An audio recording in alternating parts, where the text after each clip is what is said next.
ओम शांति। सृष्टि के महानायक प्रजापिता ब्रह्मा के दिव्य कर्तव्यों की अमीट छाप। अध्याय 8। रूप में अरूप का दिग्दर्शन। बाबा की युक्तियुक्त और सारगर्भित दृष्टि। चित्र बनवाने के सिलसिले में भी बाबा से कई बार बात होती। जब श्री लक्ष्मी और श्री नारायण का चित्र बन रहा था, तब बाबा बोले कि इसके ऊपर त्रिमूर्ति का चित्र भी होना चाहिए। त्रिमूर्ति के बिना ये चित्र किस काम का? त्रिमूर्ति के बिना तो ये चित्र भक्ति मार्ग का हो जाएगा। तब उसे छापकर हम क्या करेंगे? त्रिमूर्ति का चित्र होने से ही हम समझा सकते हैं कि इनको ऐसा पद देने वाला अथवा राजभाग्य देने वाला कौन है, वरना लोग तो इन्हें ही भगवान और भगवती मानते हैं।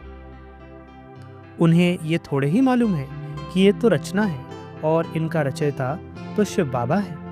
हमारा उद्देश्य तो उन्हीं का परिचय देना है, क्योंकि ऐसी ऊंची पढ़ाई पढ़ाकर नर से नारायण बनाने वाले तो वे ही हैं। श्री लक्ष्मी और श्री नारायण तो हमारी पढ़ाई का लक्ष्य है।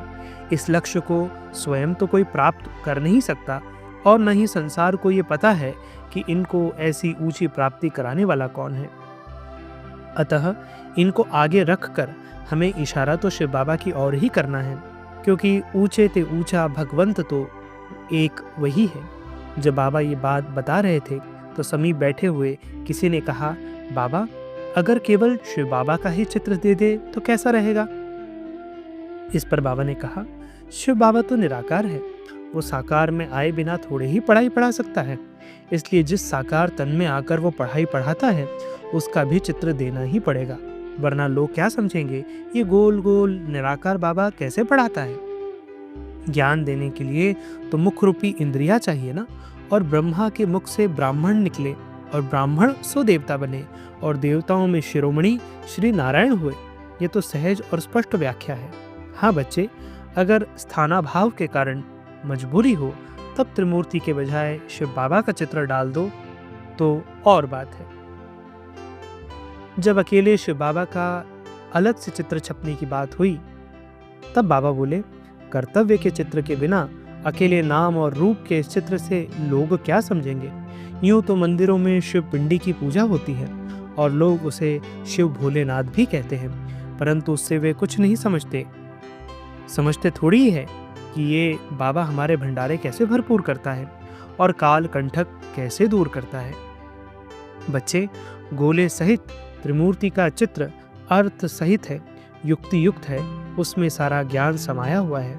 परंतु हाँ, यदि शिव बाबा के चित्र बनाने से ईश्वरीय सेवा में बच्चों के लिए सहज होता है तो भले ही बनाओ, परंतु इसके साथ शिव बाबा के कर्तव्यों का परिचय जरूर देना है। ऐसी ही बात बाबा श्री कृष्ण के चित्र के बारे में कहते। बाबा समझाते कि इसमें अनेक जन्मों की कहानी दिए बिना ये चित्र भक्ति मार्ग का हो जाता है, परंतु यदि ऐसे ही छापना है तो फिर ज़बानी इसकी कहानी बतानी जरूर है। सभी को बताना है कि सत्युग के प्रथम राजकुमार थे और अब ये फिर निकट भविष्य में आने वाले हैं।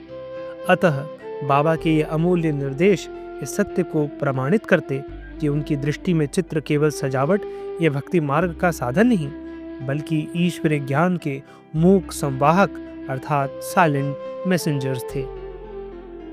बाबा की सूक्ष्म और वैज्ञानिक सोच ये सुनिश्चित करती कि देखने वाला रचना के सौंदर्य में ना उलझ जाए, बल्कि उस रचयिता और उस विधि को भी अर्थात त्रिमूर्ति अथवा ब्रह्मा को पहचाने जिसे पद प्रदान किया है। वस्तुतः बाबा का उद्देश्य चित्रों को जड़ पूजा के स्थान पर चैतन्य ज्ञान का माध्यम बनाना था। वे चाहते थे हर चित्र एक प्रश्न खड़ा करे और साथ ही उसका समाधान भी दे, ताकि जिज्ञासु केवल दर्शन करके न लौट जाए, बल्कि रचयिता और रचना के रहस्य को समझकर अपने जीवन को श्रेष्ठ बनाने की प्रेरणा ले सके। यही बाबा की युक्ति युक्त और कल्याणकारी शिक्षा प्रणाली का मूल सार है। ब्रह्मा कुमार जगदीश भाई, नवयुग निर्माता किताब से।